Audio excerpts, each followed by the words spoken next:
Like చేయండి, subscribe చేయండి. యేసుక్రీస్తు నామములో మిమ్మల్ని ప్రేమతో ఆహ్వానిస్తున్న వారు గెస్తెముల తోట మినిస్ట్రీస్. ఈరోజు దేవుని చేత బలముగా వాడబడుచున్నటువంటి ప్రపంచ సువార్థికులు ప్రవక్త బ్రదర్ జవా జాకబ్ గారు తన అమూల్యమైన సందేశం ద్వారా మనతో మాట్లాడబోచున్నారు. ఈయన తన 18 సంవత్సరాల నుండి అనేక దేశ విదేశాలలో బలముగా వాడబడుచున్న దైవజనులు వీరు. ఈయన ద్వారా దేవుడు అనేక మందికి అద్భుతమైన విడుదలను దేవుడు చేసి ఉన్నాడు. కృంటివారు నడుచుట, గ్రుడ్డివారు చూచుట, మూగవారు మాట్లాడ లాంటి గొప్ప కార్యములు దేవుడు చేసి ఉన్నాడు. ఈరోజు కూడా దేవుడు ఈయన ద్వారా అనేకమైనటువంటి యవనస్తుల కూడికలలో, సేవకుల సదస్సులలో, అభిషేక ఆరాధనలో బలముగా వాడబడుచున్న దైవజనులు వీరు. ఈరోజు మీరు కూడా ఏ ఆశీర్వాదం కొరకు ఈ టీవీ ముందు కూర్చొని ఆసక్తితో ఎదురు చూస్తున్నారో అదే ఆశీర్వాదం పొందుకోవడానికి నమ్మండి, విశ్వసించండి, దేవుని దీవెనను పొందుకోండి. లోకరక్షకుడైన యేసుక్రీస్తు సాటి లేని నామములు మీ అందరికీ శుభాభివందనములు తెలియపరుచుకుంటున్నాను. మీ అందరం క్షేమంగా, ఆశీర్వాదంగా, సుఖముతో, బలముతో, ఆరోగ్యముతో ఉంటారు నమ్ముతున్నాను. మీ కొరకు నేను ప్రార్థన చేస్తున్నాను. నా కొరకు కూడా మీరు ప్రార్థన చేయండి. జూలై 23 నుంచి ఆగస్టు 31 వరకు 40 రోజు ఫాస్టింగ్లో అందరి కొరకు నేను ప్రార్థన చేస్తున్నాను. మీరు కూడా నా కొరకు మిషనరీ పరిచయం ప్రార్థన చేయండి. ఈ పరిచర్య అనేక అవసరాలతో జరుగుతుంది కాబట్టి మీ అందు ప్రేమపూర్వమైన కాணிకలు పంపి పరిచర్యను మీరు ఆదుకోవాలని యేసయ్య నామం పేరిట వేడుకుంటున్నాను. మీరు పంపిస్తున్న ప్రతి విషయం కొరకు నేను ప్రార్థన చేస్తున్నాను. మీరు కూడా ప్రే చేయండి. హల్లెలూయా, ఆమేన్, హల్లెలూయా. దేవుడు మిమ్మల్ని దీవించును గాక. ఈరోజు ఒక వాక్యం చదువుకుంటామండి. దానియేలు పుస్తకం 2వ అధ్యాయం 22. ఆయన మరుగు మాటలను, మర్మములను బయలుపరచును, అంధకారంలోనే సంగతులు ఆయనకు తెలియను, వెలుగు యొక్క నివాస స్థలము ఆయన నొద్దనున్నది. ఈ మరుగు మాటల్ని ఆయన ఏం చేస్తున్నారు? తన దాసునికి ఆయన తెలియపరుస్తున్నారు, బయలుపరుస్తున్నారు. ఈరోజు చాలా మందిని మనం చూసినట్లయితే దేవుడు నన్ను చూడరు, నా పరిస్థితిని ఎవరు చూడలేరు, నేను తప్పు చేశాను కానీ వాళ్ళందరూ మంచిగానే మాట్లాడుతున్నారు అని అలా అనుకుంటున్నారు. కానీ దేవుడు మిమ్మల్ని చూస్తున్నారన్నది మర్చిపోకండి. దేవుడు ఆకాశం నుండి ఆయన చూస్తూనే ఉన్నారు.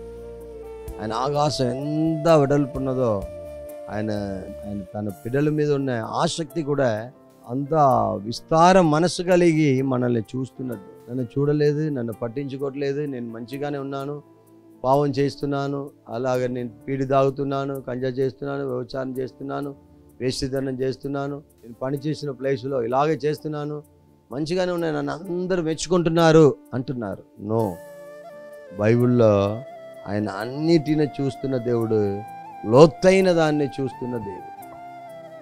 దేవునికి మరుగైనది ఏమీ లేదు. ప్రియమైన దేవుని జనాంగమా, దేవునికి మరుగైన కార్యం ఏమీ లేదు. కాబట్టి మీరు కూడా దేవుని యందు భయముతో జీవించండి, దేవుడు గొప్ప కార్యం చేస్తారు. మీకు యెరెమీయా పుస్తకం 33వ అధ్యాయం 3వ వచనములో గ్రహింపలేని గొప్ప సంగతులను, గూఢమైన సంగతులను తెలియచేసేవారు. మీరు ఆపత్తులో ఆయన వెదకినట్లయితే ఆయన బయలుపరుస్తారు.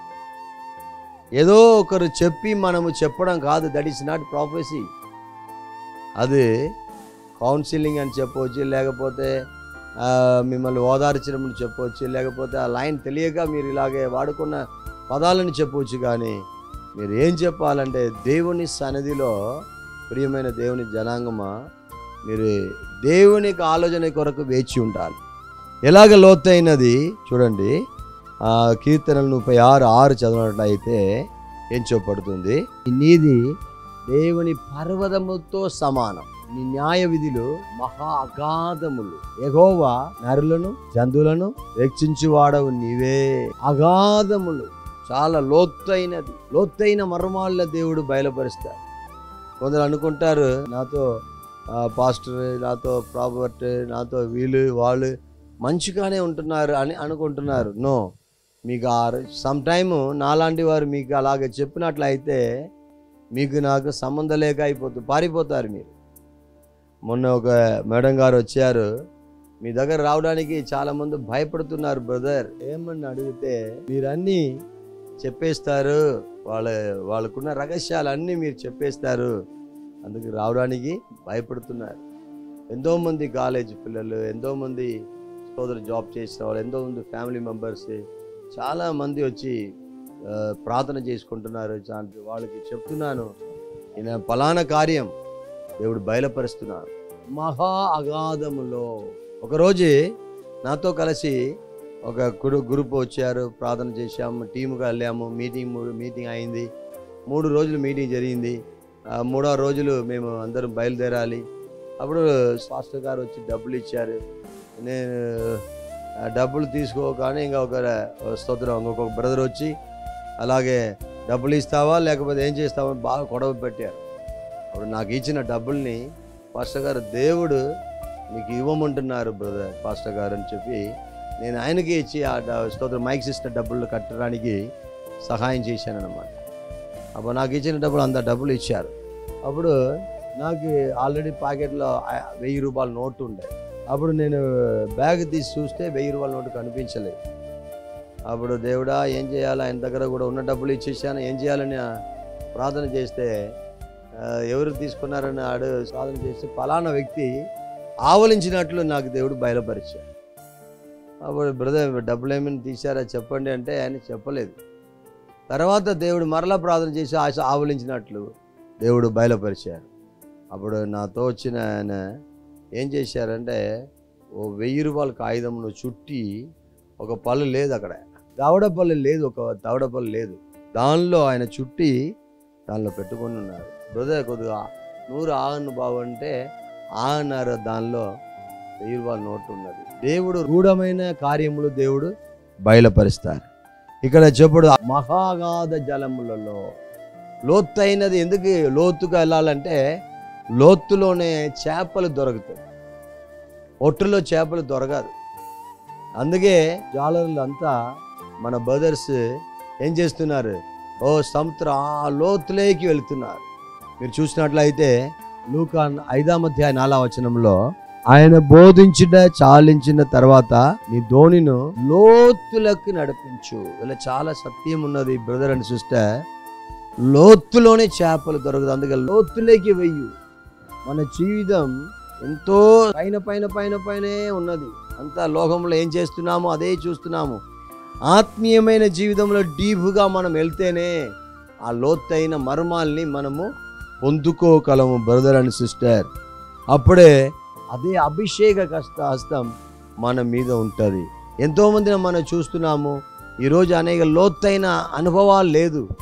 ఏదో చర్చికి వెళ్తున్నాము వస్తున్నాము, వాళ్ళ మూల పట్టాలు అదే, సడంగాచారం అదే, వాళ్ళు చేస్తున్నది చేస్తూనే ఉంటారు. కానీ దేవుడు చెప్తున్నారు ఎలాగే లోతులేకి వెయ్యం. లోతైన ఉపదేశాలు, లోతైన మర్మాలు, లోతైన శిక్ష, లోతుగా వాళ్ళని ఖండించాలి, బుద్ధి చెప్పాలి. ఇదన్నీ ఇప్పుడు లేదు. రావడం, మేకప్గా చేయడం, అంత లేటెస్ట్ వర్షిప్, లేటెస్ట్ చెప్పలు కొట్టడం, లేటెస్ట్గా 2 పాటలు పాడడం, లేటెస్ట్గా హాయ్ పాస్టర్ గారు హాయ్ అని చెప్పడం, వెళ్ళిపోవడం. లోతైన మర్మాలకు మనం వెళ్ళాలి, లోతైన ఉపదేశాలకు వెళ్ళాలి. ఎవరి పత్రిక 6వ అధ్యాయంలో చెప్పబడుతుంది ఎలాగే ఉపదేశములు మనం పాటించాలి. ఆమేన్. ఈ 3 వాక్య ప్రకారం దేవుడు మనల్ని దీవించును గాక.